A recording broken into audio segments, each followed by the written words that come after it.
Hey there!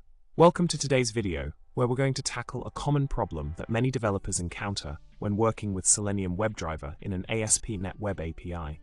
The issue arises when deploying the code to production, causing the Chrome process to fail to start. Frustrating, right?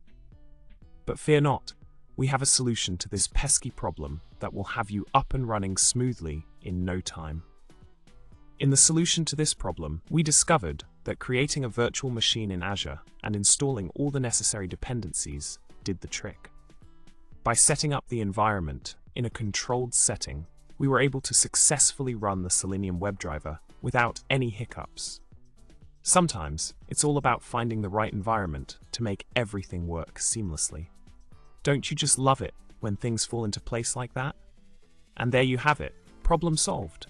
By setting up a virtual machine in Azure and ensuring all the dependencies are in place, you can avoid the headache of the Chrome process failing to start. I hope this solution helps you out in your own projects.